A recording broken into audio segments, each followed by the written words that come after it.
How exactly did Jesus deal with narcissists? We've got the answer for you coming right up, so pay close attention. But first of all, we got to say this. I was working on a video on Asperger syndrome, and I was taking note of some of the personality traits that Jesus has in common with people with Asperger's.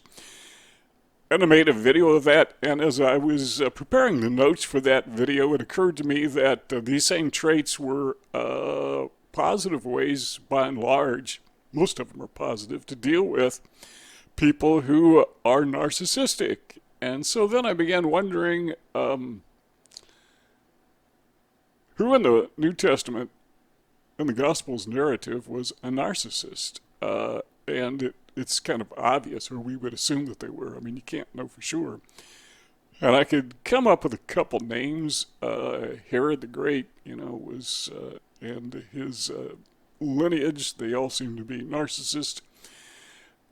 Caiaphas, the high priest, seemed to be a narcissist. But there were a lot of people that he dealt with that they may not have been narcissists, but they had narcissistic traits. And I'm wondering aloud, how did Jesus deal with those individuals? Maybe not just the narcissist, but narcissism in general. So we got 6 things for you. Ready to go? Okay, number 1 is Jesus demonstrated what we would call affective empathy. Now, affective empathy is where you are affectionate. You care about somebody else, and you show them that affection. Well, you feel it, but you can also show them that affection.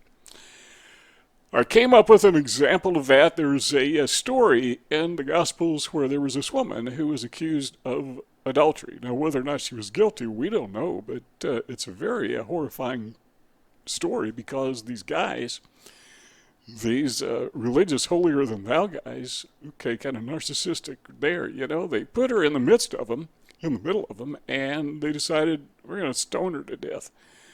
Talk about your patriarchy overload. I mean, that was horrible. Well, Jesus saw what was going on, and before they had a chance to do anything, he intervened. Now, that alone shows effective empathy. But he intervened, and he put himself in the woman's shoes. How would I like to be in her position? But then he put the, what do you call them, a mob? Put these guys in the woman's shoes. And he did it by saying this, according to the narrative. He said, which of you is without sin? Whoever that is, you be the one who cast the first stone at her. So in other words, put yourself in her shoes. They were in her shoes now because all of them had done something stupid. You can only imagine what some of these guys did. So nobody threw a stone at her. They just, apparently they dropped the rocks and, took off, left. So Jesus was left there with the woman, and he said, now you can leave, just don't sin anymore. So apparently she was actually guilty. But as I read that story, or as I think about that story, rather, I wonder sometimes if the roles were reversed, would this woman have intervened if somebody had been doing that to Jesus? Well, you know the story. Ultimately, he was crucified, and I wonder if that woman showed up. Did she object? I don't know. Bible, as far as I know, doesn't say anything about it. Just an interesting side note came to my mind. Number 1 is effective empathy, and number 2 is that, as we can see in this story, Jesus stood alone. He didn't go with a crowd. I don't know how many guys were in this mob that were ready to stone this woman, but there was a bunch of them. And Jesus didn't go with them. He didn't yield at all to the social pressure, to the peer pressure. I wonder what I would have done if I'd seen that. Would I have associated with the crowd? Chances are probably not. I think what they did was disgusting. Would I have yielded to the peer pressure? I don't think so. But would I intervene? Well, that's a different story. I'd be afraid of getting stoned myself. And, that's none of my business and so on. How would you have responded to that? What would you have done? I don't know. But what we do see is that Jesus stood alone. So that's one of the ways that he dealt with narcissists. And while we're on this topic, this part of this number 2, keep in mind that there were occasions where Jesus had to get alone, or he wanted to be alone, I should say, and he would go out and, spend hours praying.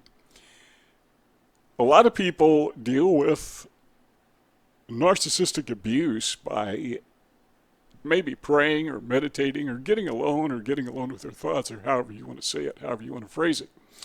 Number 3 is Jesus was very focused. So we could say, and some of these, they may be a stretch, but I don't think so. I think they're really strong, positive responses to narcissistic abuse. And Jesus was an individual who was very focused.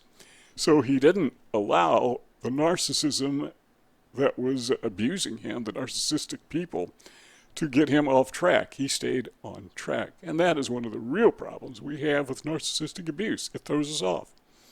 It throws us off center. But it says that he was focused on one thing. And when asked, he said, or rather the New Testament says, the Gospels say, that he came to seek and to save those who are lost. Now, you interpret that however, but the point is he was focused. And he didn't get unfocused, no matter what. He had, number 4, an unwavering mission in life. Cool. What is your mission in life? Most of us don't even have one. But being focused and coupled with having a mission in life may be a good strategy, a 1-2 punch, to deal with narcissistic abuse.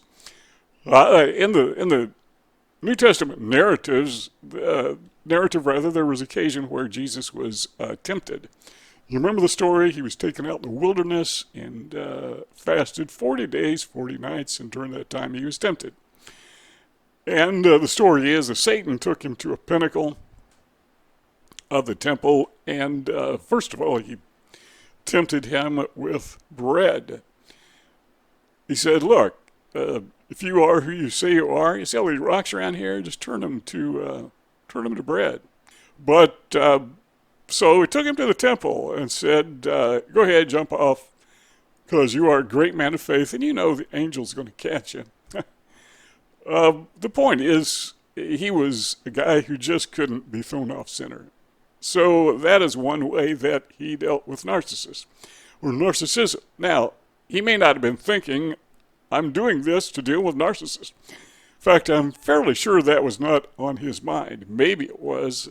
Who knows? Could be, but I don't think so. But either way, it still shows us that there is a way of dealing with narcissism, and that is to have a purpose in life, a mission in life, and don't be thrown off center just because somebody wants to abuse us. Number 5 is we find that he was reliable. And part of being thrown off center is people see there is a noticeable difference in us, and sometimes we put ourselves in a position as we are reacting rather than responding to narcissistic abuse, and we become less reliable. I don't know that that is a major problem with people who are enduring narcissistic abuse, but still, it's an issue that I think is worth mentioning. And one thing I know about reading the New Testament Gospels is I can't ever, and if I'm wrong on this, use the comments to correct me, but I can't think of any time when Jesus showed up late. He was punctual. If he was supposed to be somewhere, he was where he was supposed to be. He was always reliable. That, again, like the other points we talked about, indicates that he was not thrown off center by narcissism, or by anything for that matter. Number 6, this is kind of interesting, is that Jesus was organized. One of the problems, and again, this is kind of like being thrown off center, but one of the problems we endure when we are facing narcissistic abuse, it has an effect on the most mundane aspects of our life. Maybe we are so frustrated we don't do something right, or we get sloppy, or maybe we won't make our bed in the morning because we're focused on this abuse the narcissist has got inside our heads. And I did a video on that. You'll want to check it out later. And so we're not as organized. But Jesus, yeah, he's organized. He's an organized guy. Remember the story of feeding the 5,000 with the loaves and fishes? What did Jesus do? Well, he instructed his disciples to have this crowd of 5,000 sit down in groups of 50. I have no idea why. I'm sure there was a logical reason. I don't think it was just organization for the sake of organization, but either way, it's organized. So he wasn't thrown off center. He wasn't thrown off kilter. Think of a ship sailing through the ocean. It's just steady, straight. Nothing can throw it. Number 7 is he was tidy. Well, that's the same vein as being organized. You know, it's those little mundane things that even the smallest details of our life are unaffected by narcissism, or should be unaffected by other people's narcissism. And if they are affected, we need to decide how we're going to get this guy out of our head, this narcissist out of our head. But he was tidy. You know, after he fed the crowd of 5,000, then he instructed them his disciples, to pick up the remains, the scraps. And there is another story in the Gospels where after the resurrection, that when they went in to check out the tomb and said, man, he's not there. What do we see? Well, we see his burial garments, and they're folded. So the conclusion is that Jesus apparently folded his burial garments tidy. Well, that's the story. True or not, I don't know, but you take it for what it's worth. Number 8, he was, and this is good advice if you are suffering from narcissistic abuse, is he was honest. He didn't tell tales. Well, if you are a believer, he didn't tell tales. If you are a non-believer, then the whole thing is made up. Almost a little bit of it, you would say, has historical value, but by and large, you say, man, oh, that's a lie.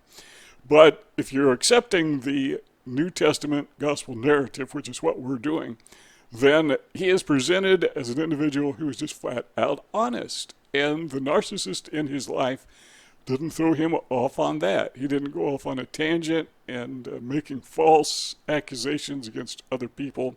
He wasn't seeking revenge by saying things that were not true. He's just a very honest guy. Now, the Gospel of John, they use this phrase, verily, verily, over and over and over again, quoting Jesus as saying that.